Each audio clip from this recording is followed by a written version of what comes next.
바뀌었습니다. 총을 든 병사가 아니었습니다. 전차도 아니었습니다. 수십만 원짜리 드론 한 대가 수십억 원짜리 전차를 박살냈습니다. 우크라이나 전쟁에서 사망한 병사의 17은 드론에 맞아 죽었습니다. 그런데 더 놀라운 일이 있었습니다. 미국과 이란이 전쟁을 벌였을 때 이란이 미군 기지를 공격한 무기에 17이 드론이었습니다. 세계 최강 미국의 방공망이 드론 앞에서 흔들렸습니다. 아무도 막을 수 없었습니다. 적어도 그때까지는 그랬었는데요. 하지만 그 드론을 잡는 무기를 세계에서 가장 먼저 만든 나라가 있었습니다. 대한민국이었습니다. 레이저로 드론을 쏘아 맞추는 무기를 세계 최초로 실전 배치했습니다. 아무도 되지 않을 것이라고 했었지만 됐습니다. 그것도 중소기업이 만든 AI 드론이 우크라이나가 수출하는 요격 드론보다 성능이 좋다는 평가를 받았습니다. 통신이 끊겨도 혼자 날아가서 잡았습니다. 세계가 주목했었으니까요. 그런데 대부분의 사람들은 이 사실을 모르고 있었습니다. 오늘 그 이야기를 해드리겠습니다. 끝까지 보십시오. 지금 믿기지 않는 그 현장 속으로 빠져보겠습니다. 영상이 도움이 되신다면 구독과 좋아요 부탁드립니다. 여러분의 작은 응원이 더 좋은 영상을 만드는 힘이 됩니다. 2022년 가을이었습니다. 러시아가 우크라이나를 침공한 지 8달이 지난 때였습니다. 전 세계 군사 전문가들이 화면 앞에 앉아서 영상 하나를 보고 있었습니다. 우크라이나 병사가 직접 촬영한 영상이었습니다. 화면 속에 러시아 전차 한 대가 들판을 달리고 있었습니다. 그 전차 위로 작은 무언가가 날아왔습니다. 손바닥만 한 크기였습니다. 그리고 전차 위에 떨어졌습니다. 폭발이 났습니다. 전차가 멈췄습니다. 탄약이 터지면서 포탑이 하늘로 날아갔습니다. 전차 한 대가 끝났습니다. 그 작은 무언가의 가격은 수십만 원이었습니다. 전차 한 대 가격은 수십억 원이었습니다. 드론이 그것을 끝내는 데 걸린 시간은 몇 초였습니다. 그 영상이 세계 군사 전략가들을 뒤흔들었습니다. 그동안 전쟁에서 가장 강한 것은 전차였습니다. 전함이었습니다. 전투기였습니다. 수십 년 동안 그렇게 믿어왔습니다. 그런데 수십만 원짜리 드론 하나가 그 믿음을 흔들어버렸습니다. 전쟁의 공식이 바뀌는 순간이었습니다. 그 영상을 보던 사람들 중에 한국의 작은 사무실에 앉아있는 한 사람이 있었습니다. 서울 성수동이었습니다. 방산 드론 스타트업이었습니다. 직원이 15명이었습니다. 그 작은 회사의 연구팀에 속한 사람이었습니다. 영상을 보면서 노트에 뭔가를 적고 있었습니다. 빠르게 적었습니다. 멈추지 않았습니다.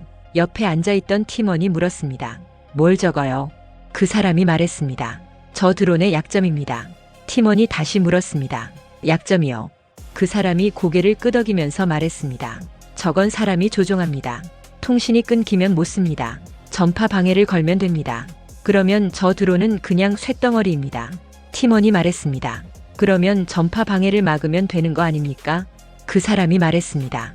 통신 없이 혼자 날아가면 됩니다. AI가 목표물을 찾으면 됩니다. 스스로 추적하고 스스로 타격하면 됩니다. 그러면 전파 방해가 소용이 없습니다. 팀원이 말했습니다. 그게 가능합니까? 그 사람이 노트에서 눈을 들지 않고 말했습니다. 해봐야 합니다. 그게 시작이었습니다. 그 작은 사무실에서 그날 밤부터 무언가가 시작됐습니다. 누가 시킨 것이 아니었습니다. 예산이 있었던 것도 아니었습니다. 그냥 그 사람이 혼자 시작했습니다. 퇴근 후였습니다. 다른 사람들이 집에 간 뒤였습니다. 혼자 남아서 노트북을 켰습니다. 그리고 코드를 짜기 시작했습니다. 새벽 2시가 됐습니다. 사무실 불빛이 창문 밖으로 새어나왔습니다. 그 사람은 화면을 보면서 키보드를 두드리고 있었습니다. 코드 한 줄, 또 한 줄. 틀리면 지웠습니다. 다시 썼습니다. 또 틀렸습니다. 또 지웠습니다. 그래도 멈추지 않았습니다. 그날 밤 그 사람이 만들기 시작한 것은 드론의 눈이었습니다. 카메라로 주변을 보고 AI가 판단하는 시스템이었습니다. 전파가 없어도 스스로 목표물을 찾아가는 눈이었습니다. 그런데 그때는 아무도 그게 뭐가 될지 몰랐습니다. 그 사람 자신도 몰랐습니다. 그냥 만들었습니다. 그 사람이 그 일을 시작하기 전까지는 평범한 연구원이었습니다. 학교에서 AI를 공부했습니다. 졸업하고 대기업에서 일할 수도 있었습니다. 좋은 조건의 제안이 들어왔었지만 거절했습니다. 드론이 좋았습니다. 하늘을 나는 기계가 좋았습니다. 그래서 이 작은 스타트업에 들어왔습니다. 월급이 절반이었습니다. 주변에서 말렸었는데요. 그 사람은 신경 쓰지 않았습니다. 그래도 괜찮았습니다. 처음에는 쉽지 않았습니다. 빛이 달라지면 인식을 못했습니다. 움직이는 물체를 따라가게 하는 것도 문제였습니다. 드론 자체가 흔들리면 카메라 화면이 흔들렸습니다. 그러면 AI가 목표물을 놓쳤습니다. 실패를 수백 번 했습니다. 그런데 그 사람은 실패할 때마다 노트에 적었습니다. 왜 실패했는지를 적었습니다. 그리고 다시 했습니다. 그날 밤 이후로 퇴근이라는 게 없었습니다. 자정을 넘기는 날이 더 많았습니다. 주말에도 나왔습니다. 팀원들이 걱정했습니다. 괜찮아요. 그 사람은 항상 그렇게 말했습니다. 그러면서 키보드를 두드렸습니다. 그렇게 6달이 지났습니다. 되지 않을 것 같았었으니까요. 처음엔 다들 그렇게 생각했습니다. 그리고 어느 날 오후 실험실 안에서 드론이 날았습니다. 카메라가 움직이는 물체를 따라갔습니다. AI가 판단했습니다. 드론이 스스로 방향을 바꿨습니다. 전파 신호가 없었습니다.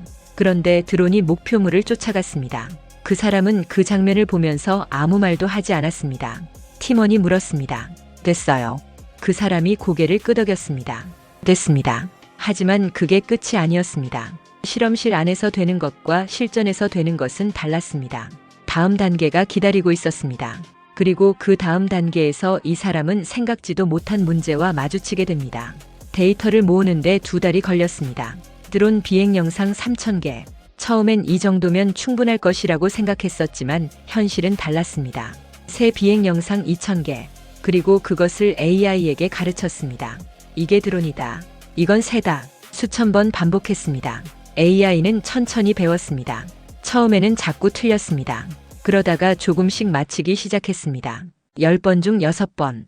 그 다음엔 7번. 그 다음엔 8번. 박지수는 그 숫자가 올라갈 때마다 노트에 적었습니다. 10번 중 9번 맞히는 날이 왔습니다. 박지수는 그날 팀원들을 불렀습니다. 화면을 보여줬습니다. 드론이 날아오고 실험실 밖으로 나왔습니다. 성능 시험이 시작됐습니다. 실제 야외에서 드론을 날려야 했습니다. 실험실은 넓이가 한정됐습니다. 빛도 일정했습니다. 온도도 일정했습니다. 그런데 야외는 달랐습니다. 바람이 불었습니다. 햇빛이 시시각각 바뀌었습니다. 구름이 지나가면 그림자가 생겼습니다. 그 사람이 만든 AI는 그 변화에 아직 적응하지 못했습니다. 첫 번째 야외 시험이었습니다. 드론이 날아올랐습니다. 카메라가 켜졌습니다. AI가 돌아가기 시작했습니다. 목표물을 향해 날아갔습니다. 그런데 구름 하나가 태양 앞을 지나갔습니다. 빛이 달라졌습니다. AI가 목표물을 놓쳤습니다. 드론이 엉뚱한 방향으로 날아갔습니다. 그 사람은 그 장면을 보면서 노트에 적었습니다. 빛 변화 대응 알고리즘 수정 필요. 그게 전부였습니다. 표정이 바뀌지 않았습니다. 두 번째 시험이었습니다. 빛 문제는 해결했습니다. 그런데 이번엔 바람이 문제였습니다. 드론이 바람에 흔들렸습니다. 카메라가 흔들렸습니다. AI가 목표물을 또 놓쳤습니다. 노트에 또 적었습니다. 드론 흔들림 보정 로직 추가 필요. 세 번째, 네 번째, 다섯 번째 시험이 이어졌습니다. 한 번 성공하면 다음엔 다른 문제가 나왔습니다. 고치면 또 다른 것이 나왔습니다. 마치 구멍을 막으면 옆에 새로운 구멍이 생기는 것 같았습니다. 그 사람은 그때마다 노트에 적었습니다. 노트가 점점 두꺼워졌습니다. 그 무렵 회사 대표가 그 사람을 불렀습니다. 회의실이었습니다. 대표가 말했습니다. 투자자들이 묻고 있습니다. 언제 됩니까? 그 사람이 대답하기 전에 잠깐 창밖을 봤습니다. 하늘이 맑았습니다. 드론을 날리기 좋은 날씨였습니다. 그 사람이 말했습니다. 아직 모릅니다. 대표가 말했습니다. 예산이 한계가 있습니다. 반년 안에 결과가 나와야 합니다. 그 사람은 잠깐 생각했습니다. 그리고 말했습니다. 해보겠습니다. 회의실에서 나왔습니다. 복도를 걸으면서 생각했습니다. 반년이었습니다. 지금 해결해야 할 문제가 아직 5개가 남아 있었습니다. 각각의 문제에 얼마나 시간이 걸릴지 몰랐습니다. 사실 반년으로 부족할 수도 있었습니다. 그래도 말했습니다. 해보겠습니다. 그 사람이 대기업 제안을 거절하고 이 회사를 선택했을 때부터 이 길을 가기로 결심한 것이었습니다. 지금 와서 포기는 없었습니다. 그날 밤도 혼자 남았습니다. 노트를 펼쳤습니다. 남아있는 5가지 문제를 하나씩 봤습니다. 그리고 가장 어려운 것부터 시작했습니다. AI가 빠르게 움직이는 작은 물체를 추적하는 것이었습니다. 드론끼리 싸울 때 가장 필요한 능력이었습니다. 그런데 작고 빠른 물체는 카메라에서 순식간에 사라졌습니다. 1초도 안 됐습니다. 그러면 AI가 다시 찾아야 했습니다. 그 찾는 시간 동안 목표물은 이미 다른 곳에 있었습니다. 이 문제가 해결되지 않으면 드론 요격에 쓸 수 없었습니다. 그런데 이게 가장 어려운 문제였습니다. 전문가들도 비슷한 시도를 했었지만 다들 막혔었는데요. 이유가 있었습니다. 박지수는 코드를 켰습니다. 기존 알고리즘을 봤습니다. 어디서 막히는지를 찾았습니다. 고쳤습니다. 테스트했습니다. 여전히 놓쳤습니다. 다시 봤습니다. 다시 고쳤습니다. 밤이 새벽이 됐습니다. 그런데 한 달이 지나도 이 문제가 해결이 되지 않았습니다. 2달이 지났습니다. 박지수는 거의 매일 밤을 새다시피 했습니다. 얼굴이 말랐습니다. 팀원들이 봐도 걱정이 됐습니다. 포기하려 했었지만 그게 이유가 되지 않는다는 걸 알고 있었습니다. 그래도 멈추지 않았습니다. 그러던 어느 날 오전 석 달째 되는 날이었습니다. 박지수가 팀원을 불렀습니다. 화면을 가리켰습니다. 드론 시뮬레이션이 돌아가고 있었습니다. 가상의 빠른 드론이 화면 속을 날고 있었습니다. 박지수의 AI 드론이 그것을 쫓아갔습니다. 빠르게 움직였습니다. 놓치지 않았습니다. 팀원이 화면을 봤습니다. 그리고 말했습니다. 됐어요. 그 사람이 말했습니다. 시뮬레이션에서는요.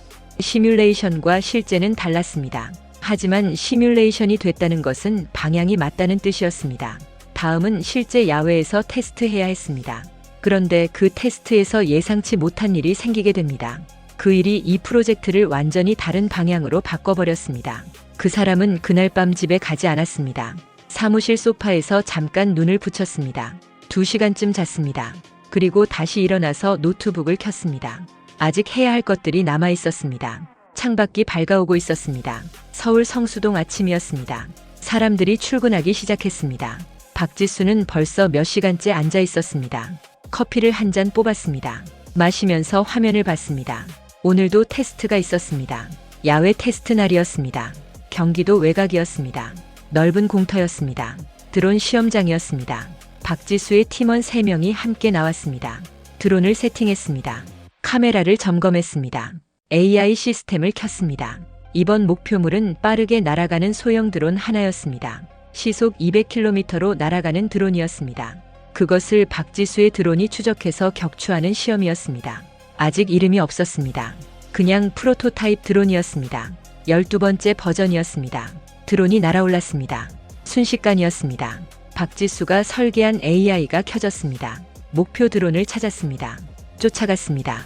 그런데 목표 드론이 갑자기 방향을 바꿨습니다. 빠르게 꺾었습니다. 박지수의 드론이 따라갔습니다.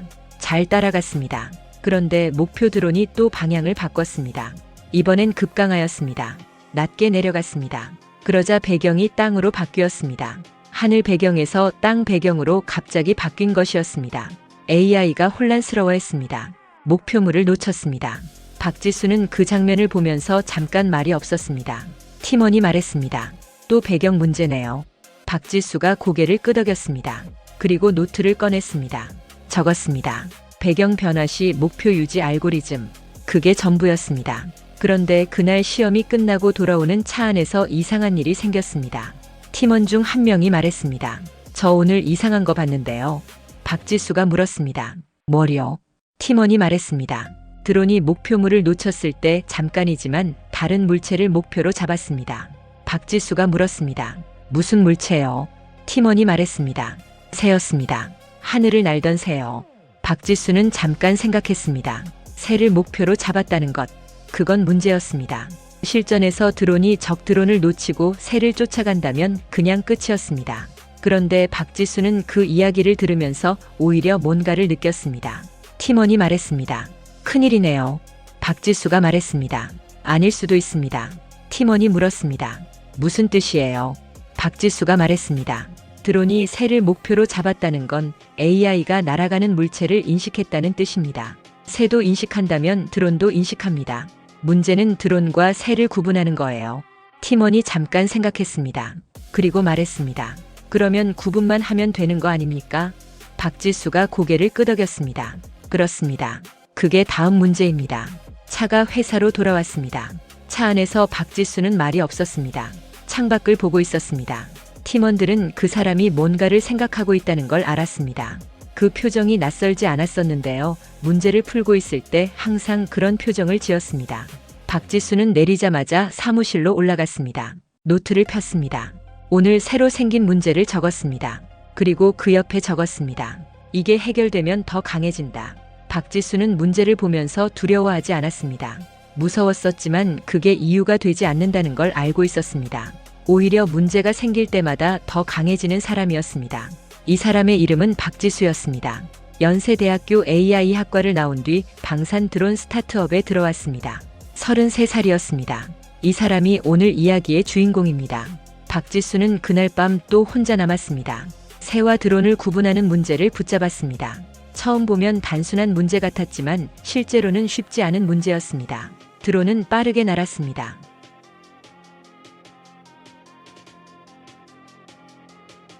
드론은 직선으로 날다가 갑자기 꺾었습니다. 새는 부드럽게 날았습니다. 날갯짓이 있었습니다. 그 차이가 있었습니다. 하지만 빠른 공격용 드론은 새처럼 날기도 했습니다. 그래서 패턴만으로는 부족했습니다. 모양도 봐야 했습니다. 여러 가지를 동시에 봐야 했습니다. 박지수는 데이터를 모으기 시작했습니다. 수백 개, 수천 개가 필요했습니다. AI를 훈련시키려면 데이터가 있어야 했습니다. 많을수록 좋았습니다. 박지수는 인터넷에서 찾고 직접 촬영하고 다른 연구자들에게 부탁했습니다. 했었으니까요. 힘들어도 해야 할 일이라는 걸 알고 있었습니다. 그런데 진짜 위기는 아직 남아 있습니다. 데이터를 모으는데 2달이 걸렸습니다. 드론 비행 영상 3,000개. 처음엔 이 정도면 충분할 것이라고 생각했었지만 현실은 달랐습니다. 새 비행 영상 2,000개. 그리고 그것을 AI에게 가르쳤습니다. 이게 드론이다. 이건 새다. 수천 번 반복했습니다. AI는 천천히 배웠습니다. 처음에는 자꾸 틀렸습니다. 그러다가 조금씩 맞히기 시작했습니다. 10번 중 6번, 그 다음엔 7번, 그 다음엔 8번. 박지수는 그 숫자가 올라갈 때마다 노트에 적었습니다. 10번 중 9번 맞히는 날이 왔습니다. 박지수는 그날 팀원들을 불렀습니다. 화면을 보여줬습니다. 드론이 날아오고 AI가 판단하고 드론으로 식별했습니다. 새가 날아오고 AI가 판단하고 새로 식별했습니다. 팀원들이 화면을 봤습니다. 그리고 한 명이 말했습니다. 거의 됐는데요. 박지수가 말했습니다. 거의는 안 됩니다. 실전에서 한 번 틀리면 끝입니다. 그래서 아직 부족했습니다. 10번 중 10번이 목표였습니다. 하지만 10번 중 10번은 사실상 불가능한 목표였습니다. 어떤 AI도 완벽하지 않았습니다. 박지수도 알고 있었습니다. 그런데도 그 목표를 내려놓지 않았습니다. 완벽에 가까워질수록 실전에서 신뢰할 수 있었습니다. 그래서 계속 밀어붙였습니다. 그렇게 넉 달이 지났습니다. 힘들었었으니까요. 그래도 멈추지 않았습니다.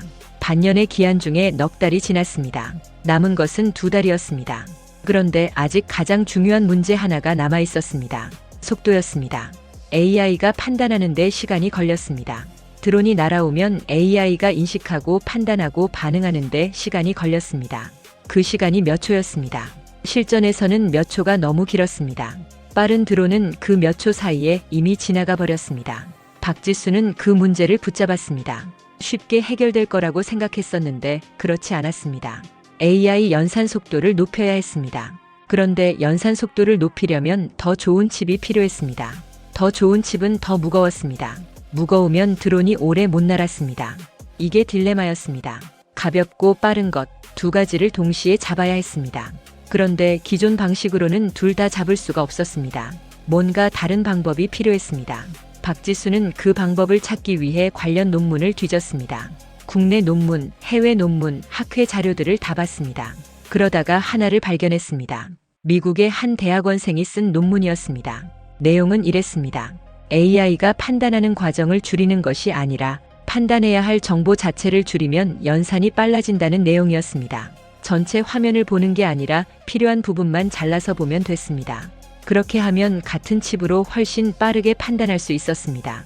박지수는 그 논문을 읽고 노트에 적었습니다. 그리고 코드를 열었습니다. 적용해 봤습니다. 안 됐습니다. 박지수의 드론 환경과 논문의 환경이 달랐기 때문이었습니다. 수정했습니다. 또 안 됐습니다. 다시 수정했습니다. 그렇게 2주가 지났습니다. 그러다가 됐습니다. 판단 시간이 절반으로 줄었습니다. 박지수는 그 결과를 보면서 잠깐 눈을 감았습니다. 됐습니다. 팀원에게 연락했습니다. 내일 테스트합니다. 다음 날 야외 시험이었습니다. 빠른 드론이 날아왔습니다. 박지수의 드론이 쫓아갔습니다. 이번엔 놓치지 않았습니다. 방향을 바꿔도 따라갔습니다. 급강하에도 따라갔습니다. AI가 새와 드론을 헷갈리지 않았습니다. 그리고 목표 드론에 접근했습니다. 격추 위치까지 갔습니다. 팀원들이 박수를 쳤습니다. 이렇게 될 줄 몰랐었는데요. 됐습니다. 기한 2달이 남아 있었습니다. 박지수는 노트를 덮었습니다. 창밖을 봤습니다. 드론이 아직 하늘에 있었습니다. 돌아오고 있었습니다. 그런데 그 기쁨이 오래가지 않았습니다. 회사로 돌아온 그날 오후 대표가 박지수를 불렀습니다. 회의실이었습니다. 박지수가 들어갔습니다. 대표 표정이 좋지 않았습니다. 테이블 위에 서류가 있었습니다. 박지수는 그 서류를 보면서 무슨 내용인지 직감했습니다. 투자 관련 서류였습니다. 대표가 말했습니다. 투자자 한 곳이 빠진다고 합니다. 박지수는 잠깐 말이 없었습니다. 그리고 물었습니다. 얼마나요? 대표가 말했습니다. 전체 예산의 30%입니다.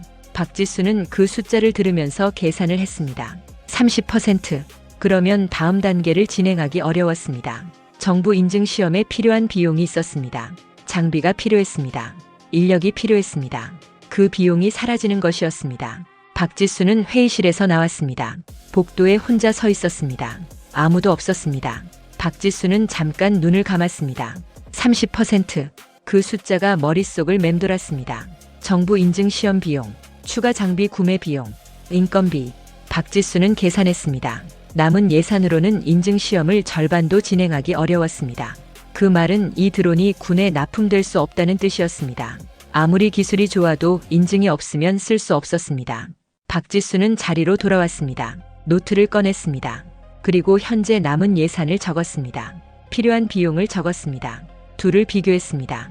부족했습니다. 크게 부족했습니다.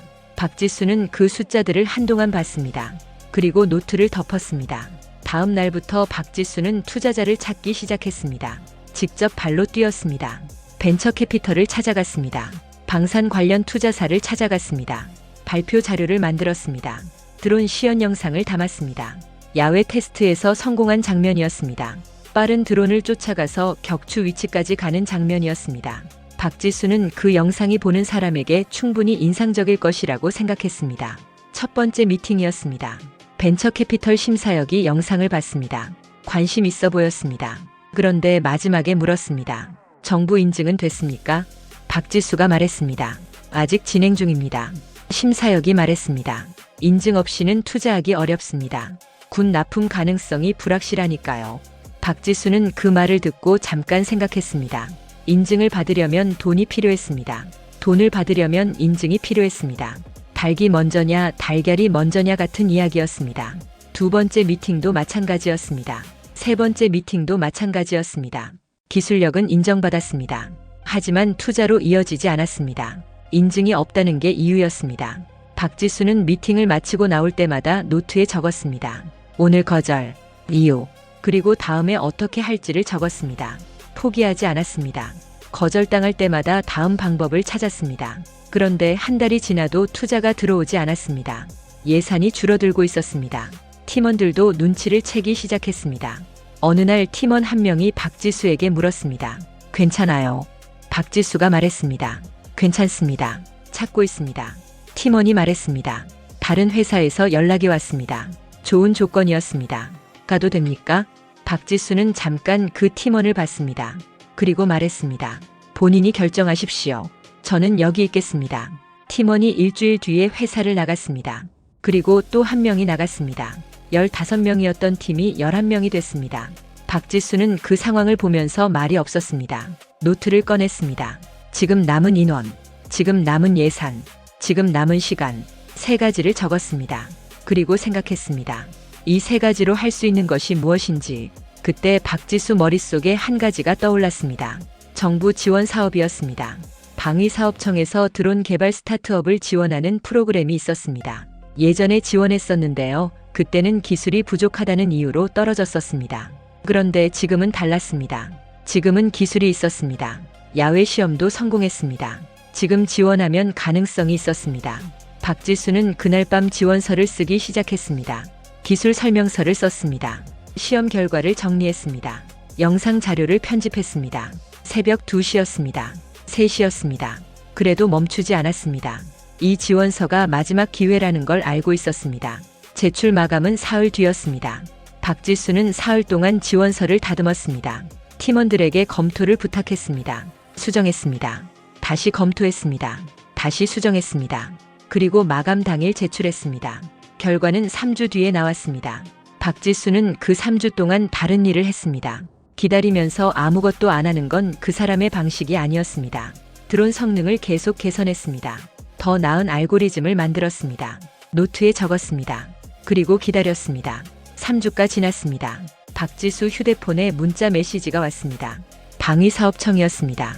박지수는 그 문자를 열었습니다. 읽었습니다. 그리고 한동안 화면을 봤습니다. 선정됐습니다.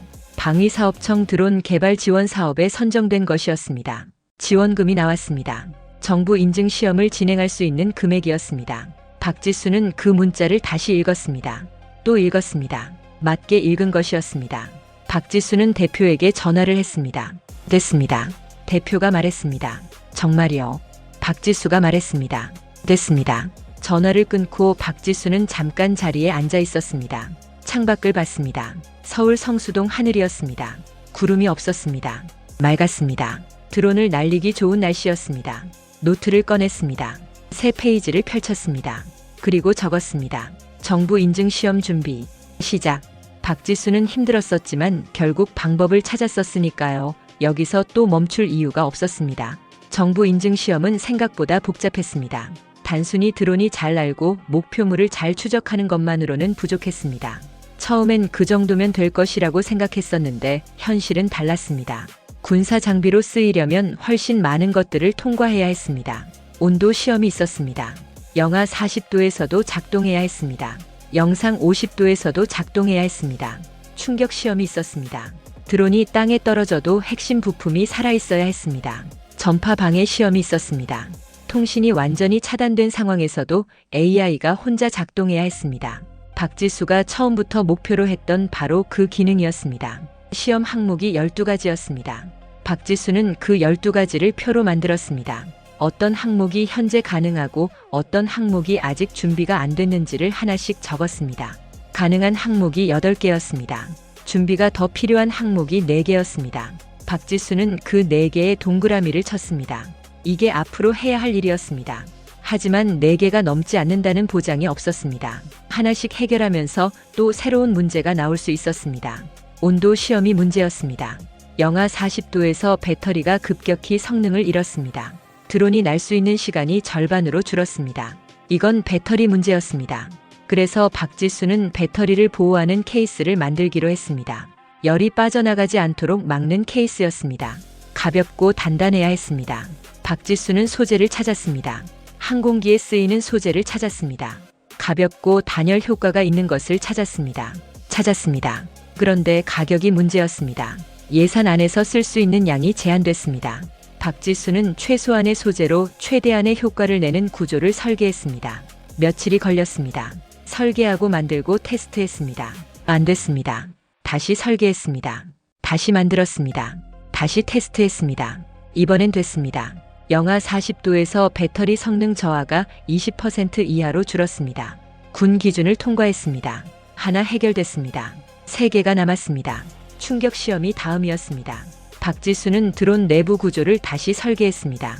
AI 칩 주변에 충격 흡수 소재를 넣었습니다. 그리고 충격 테스트를 했습니다. 2m 높이에서 떨어뜨렸습니다. AI 칩이 살아있었습니다. 통과였습니다. 2개가 남았습니다. 전파 방해 시험이었습니다. 이건 박지수가 처음부터 만든 기능이었습니다. 통신이 없어도 AI가 혼자 작동하는 것. 그게 이 드론의 핵심이었습니다. 그런데 정부 인증 시험에서 요구하는 수준이 박지수가 만든 것보다 훨씬 엄격했습니다. 의도적으로 드론을 혼란시키는 전파였습니다. 그 상황에서도 AI가 판단을 유지해야 했습니다. 박지수가 실패를 반복하면서 스스로 만들어낸 것이었습니다. 쉽지 않았었지만 그래서 더 단단한 알고리즘이었습니다. 전파 방해 장비를 빌려서 테스트했습니다. 통과했습니다. 1개가 남았습니다. 마지막 항목이었습니다. 야간 작동이었습니다. 박지수는 이 항목을 마지막에 남겨뒀습니다. 가장 어려울 것이라고 생각했었는데 실제로는 그렇지 않았습니다. 힘든 걸 먼저 했었으니까요. 나중에 남긴 것들이 상대적으로 수월하게 느껴졌습니다. 박지수는 야간 드론 비행 영상을 추가로 모았습니다. AI에게 가르쳤습니다. 테스트했습니다. 통과했습니다. 12개 항목이 전부 통과됐습니다. 박지수는 마지막 항목이 통과된 날 밤 혼자 사무실에 앉아 있었습니다. 팀원들에게 연락했습니다. 다들 됐어요라고 답장을 보냈습니다. 그런데 박지수는 그 답장들을 보면서 이상하게 눈물이 날 것 같았습니다. 그동안 힘들었었는데요. 결국 됐습니다. 노트를 폈습니다. 처음에 만들었던 표를 봤습니다. 12개 항목에 전부 통과 표시가 돼 있었습니다. 박지수는 그 표를 한동안 봤습니다. 그리고 노트를 덮었습니다. 여기까지 왔었으니까요. 이제 진짜 마지막 단계였습니다. 창밖을 봤습니다. 서울 밤하늘이었습니다. 별이 보였습니다. 박지수는 그 하늘을 보면서 생각했습니다. 저 하늘을 지키는 것, 그게 이 드론이 해야 할 일이었습니다. 이제 인증이 됐습니다. 다음은 군에 납품하는 일이었습니다. 그런데 그 납품 과정에서 박지수가 전혀 예상하지 못한 일이 생겼습니다. 그 일이 박지수를 처음으로 무너지게 만들었습니다. 군 납품 절차가 시작됐습니다. 인증을 받았다고 해서 바로 군에 들어가는 것이 아니었습니다. 납품 제안서를 써야 했습니다. 군 담당자 앞에서 시연을 해야 했습니다. 가격 협상이 있었습니다. 계약 검토가 있었습니다. 각 단계마다 시간이 걸렸습니다. 박지수는 그 절차를 처음 겪는 것이었습니다. 방산 납품이 얼마나 복잡한지 미리 알고 있었지만 실제로 들어가 보니 생각보다 훨씬 복잡했습니다. 미리 공부해뒀었는데요. 그래도 막상 겪어보면 다른 것들이 나왔습니다. 제안서를 쓰는 것만 해도 2달이 걸렸습니다. 기술 설명서, 가격 산출 근거, 유지보수 계획, 교육 계획까지 전부 포함해야 했습니다. 박지수는 낮에는 회사 일을 하고 밤에는 제안서를 썼습니다. 팀원들이 도왔습니다. 그래도 시간이 빠듯했습니다. 마감 전날 밤 마지막 수정을 하면서 박지수는 생각했습니다. 이게 통과되면 된다. 이게 안 되면 처음부터 다시다. 제안서를 제출했습니다. 그리고 시연 날짜가 잡혔습니다. 군 시험장이었습니다. 군 담당자들이 나왔습니다. 군 기술 전문가들이 나왔습니다. 박지수와 팀원 2명이 드론을 들고 나왔습니다. 시연이 시작됐습니다. 드론이 날아올랐습니다. 목표 드론이 발사됐습니다. 빠르게 날아갔습니다. 박지수의 드론이 쫓아갔습니다. 방향을 바꿔도 따라갔습니다. 급강하에도 따라갔습니다. 전파 방해를 걸었습니다. 그래도 쫓아갔습니다. 목표 드론에 접근했습니다. 격추 위치까지 갔습니다. 시연이 끝났습니다. 군 담당자가 말했습니다. 인상적입니다. 기술 전문가가 말했습니다. 전파 방해 상황에서 추적 유지가 특히 좋습니다. 박지수는 그 말을 들으면서 고개를 끄덕였습니다. 아무 말도 하지 않았습니다. 팀원이 옆에서 살짝 웃었습니다. 그런데 그 다음이 문제였습니다. 담당자가 말했습니다. 가격을 좀 더 낮춰야 할 것 같습니다. 박지수가 물었습니다. 얼마나요? 담당자가 숫자를 말했습니다. 박지수는 그 숫자를 듣고 계산을 했습니다. 그 가격이면 원가와 거의 같았습니다. 이익이 없었습니다. 오히려 손해가 날 수 있었습니다. 박지수가 말했습니다. 그 가격은 어렵습니다. 담당자가 말했습니다. 예산이 정해져 있습니다. 그 이상은 안 됩니다. 박지수가 말했습니다. 저희도 유지보수와 추가 개발 비용이 있습니다. 그 가격이면 감당하기 어렵습니다. 담당자가 말했습니다. 검토해 보겠습니다. 박지수는 그날 사무실로 돌아와서 대표와 이야기했습니다. 대표가 말했습니다. 어떻게 생각합니까? 박지수가 말했습니다. 그 가격에 하면 회사가 힘들어집니다. 하지만 이 계약이 없으면 다음 투자도 어렵습니다. 대표가 말했습니다. 결정은 박지수 씨가 해야 합니다. 이 기술을 만든 사람이니까요. 박지수는 그 말을 듣고 아무 대답을 하지 않았습니다. 자리로 돌아왔습니다. 노트를 폈습니다. 계산을 했습니다. 그 가격으로 계약을 하면 단기적으로는 손해였습니다. 하지만 군 납품 실적이 생기면 다음 계약이 달라졌습니다. 해외 수출도 가능해졌습니다. 그런데 그 나중이 보장된 것이 아니었습니다. 지금 손해를 감수하고 계약을 하는 것, 그게 맞는 것인지 틀린 것인지 알 수 없었습니다. 박지수는 그날 밤 오래 앉아 있었습니다. 노트를 보면서 생각했습니다. 결정을 해야 했습니다. 혼자 결정해야 했습니다. 기술 문제는 답이 있었습니다. 틀리면 다시 하면 됐습니다. 그런데 이 결정은 달랐습니다. 답이 없는 문제였습니다. 그래서 더 어려웠었으니까요. 박지수는 그걸 처음으로 느꼈습니다. 틀렸을 때 다시 할 수가 없었습니다. 창밖을 봤습니다. 서울 하늘이었습니다. 빛이 없었습니다. 구름이 많은 밤이었습니다. 별이 보이지 않았습니다. 박지수는 그 어두운 하늘을 한동안 봤습니다. 그리고 노트를 폈습니다. 답을 적지 않았습니다. 대신 이 결정이 어떤 결과를 낳을 수 있는지 양쪽 경우를 전부 적었습니다. 그리고 아침이 됐습니다. 아침에 박지수는 담당자에게 전화를 했습니다. 밤새 생각했습니다. 한숨도 자지 못했었지만 결론이 났습니다. 그리고 말했습니다. 그 가격으로 하겠습니다. 조건이 하나 있습니다. 담당자가 물었습니다. 어떤 조건입니까? 박지수가 말했습니다. 첫 납품 이후 성능평가에서 기준을 통과하면 두 번째 계약부터는 가격을 재협상하는 조항을 넣어주십시오. 전화를 끊었습니다. 박지수는 자리에 앉았습니다. 이제 기다리는 일만 남았습니다. 결정은 했습니다. 그런데 박지수는 그 기다리는 시간이 가장 힘들었습니다. 기술 문제는 직접 해결할 수 있었습니다. 기다리는 것은 아무것도 할 수가 없었습니다. 그냥 기다려야 했습니다. 일주일이 지났습니다. 담당자에게서 연락이 왔습니다. 박지수가 전화를 받았습니다. 담당자가 말했습니다. 조건을 받아들이겠습니다. 첫 납품 이후 성능평가 통과 시 재협상 조항을 넣겠습니다. 박지수가 말했습니다. 감사합니다. 전화를 끊었습니다. 계약이 됐습니다. 대한민국 군의 AI 자율 요격 드론을 납품하는 계약이었습니다. 이 회사 첫 번째 군 납품이었습니다. 직원 11명짜리 스타트업이 해낸 일이었습니다. 대표가 박지수에게 말했습니다. 수고했습니다. 박지수가 말했습니다. 이제 진짜 시작입니다. 납품을 해야 합니다. 실전에서 써봐야 합니다. 납품이 이루어졌습니다. 드론 50대였습니다. 박지수의 회사가 만든 AI 자율 요격 드론이었습니다. 군 창고에 들어갔습니다. 그리고 실전 배치 준비가 시작됐습니다. 박지수는 납품 당일 군 창고 앞에서 박스들이 들어가는 것을 봤습니다. 꿈꿔왔던 장면이었는데요. 막상 보니 실감이 나지 않았습니다. 50개의 박스였습니다. 그 박스 하나하나에 박지수가 만든 것이 들어있었습니다. 박지수는 그 장면을 보면서 아무 말도 하지 않았습니다. 그냥 봤습니다. 팀원이 옆에서 말했습니다. 감동이에요. 박지수가 말했습니다. 아직입니다. 실전에서 써봐야 합니다. 팀원이 말했습니다. 그래도 여기까지 온 것만으로도 대단한 거 아닙니까? 박지수가 말했습니다. 여기서 멈추면 의미가 없습니다. 저 드론이 실전에서 적 드론을 잡아야 합니다. 그게 돼야 진짜입니다. 납품 후 2달이 지났습니다. 군에서 연락이 왔습니다. 훈련 중에 드론을 사용했는데 성능이 기준을 통과했다는 내용이었습니다. 재협상 조항이 발동됐습니다. 두 번째 계약 협의가 시작됐습니다. 이번에는 가격이 달랐습니다. 첫 번째 계약보다 훨씬 좋은 조건이었습니다. 박지수가 그 숫자를 보면서 생각했습니다. 맞는 결정이었습니다. 그때 손해를 감수한 것이 맞는 결정이었습니다.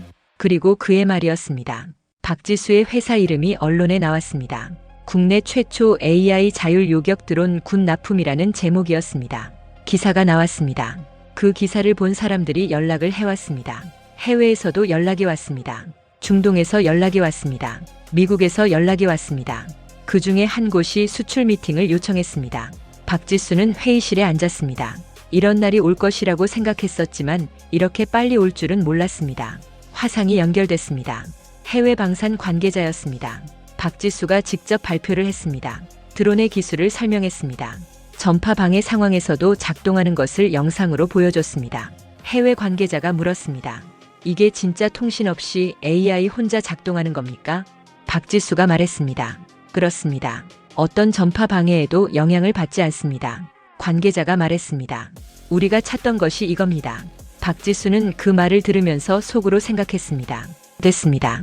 처음 성수동 작은 사무실에서 영상 하나를 보면서 노트에 뭔가를 적기 시작했던 날이 생각났습니다. 그때는 이게 여기까지 올 줄 몰랐습니다. 그냥 해야 할 것 같아서 했습니다. 했었으니까요. 결국 여기까지 왔습니다. 그런데 박지수는 그 화상 미팅이 끝나고 사무실에 혼자 남았습니다. 노트를 꺼냈습니다. 새 페이지를 펼쳤습니다. 그리고 적었습니다. 수출 준비. 첫 번째, 손이 멈추지 않았습니다. 전쟁이 바뀌었습니다. 드론이 전장을 바꿨습니다. 그리고 그 드론을 잡는 기술을 대한민국이 만들었습니다. 세계 최초로 실전 배치된 레이저 대공무기 천광이 있었습니다. 처음엔 세계가 믿지 않았었는데 결국 대한민국이 해냈습니다. 그리고 AI가 혼자적 드론을 추적하고 격추하는 카이든이 있었습니다. 중소기업이 만들었습니다. 직원 11명이 만들었습니다. 대한민국이 해냈습니다. 박지수는 그날 밤 오래 앉아 있었습니다. 창밖을 봤습니다. 서울 하늘이었습니다. 그런데 그 하늘을 보면서 박지수는 처음 이 일을 시작했을 때가 생각났습니다. 그때는 아무도 몰랐습니다. 박지수 자신도 몰랐습니다. 이게 어디까지 갈지 아무도 몰랐습니다. 별이 보였습니다. 처음 이 사무실에서 일을 시작했을 때도 이 하늘을 봤습니다. 그때와 하늘은 같았습니다. 그런데 박지수가 달라졌습니다. 박지수는 노트를 덮었습니다. 오늘 하루를 생각했습니다. 아침에는 수출 미팅이 있었습니다. 오후에는 두 번째 계약 서류가 왔습니다. 저녁에는 팀원들과 짧게 회식을 했습니다. 바쁜 하루였습니다. 힘든 하루였습니다. 하지만 좋은 하루였습니다. 가방을 챙겼습니다. 불을 껐습니다. 엘리베이터를 탔습니다. 밖으로 나왔습니다. 성수동 골목이었습니다. 밤이었습니다. 바람이 불었습니다. 박지수는 그 바람을 맞으면서 걸었습니다. 내일 또 일이 있었습니다. 수출 준비를 시작해야 했습니다. 새로운 문제들이 기다리고 있을 것이었습니다. 그래도 됐습니다. 문제가 있어야 할 일이 있었습니다. 오늘 이 이야기는 여기서 끝입니다. 하지만 대한민국 드론 기술 이야기는 아직 남아 있습니다. 지금 이 순간에도 어딘가에서 박지수 같은 사람이 있습니다. 작은 사무실에서 노트북을 켜놓고 코드를 짜고 있습니다. 실패하고 또 하고 있습니다. 그 사람이 만든 것이 언젠가 대한민국 하늘을 지키게 됩니다. 그리고 세계가 그 기술을 주목하게 됩니다. 그게 대한민국입니다. 여러분은 이 장면을 보고 어떤 생각이 드셨나요? 우리가 몰랐던 무언가가 있었던 걸까요? 여러분의 생각을 댓글로 남겨주세요. 같이 이야기해보고 싶습니다. 이런 놀라운 이야기, 구독하시면 이보다 더 놀라운 이야기 이어집니다. 지금까지 태밀리 유튜브였습니다.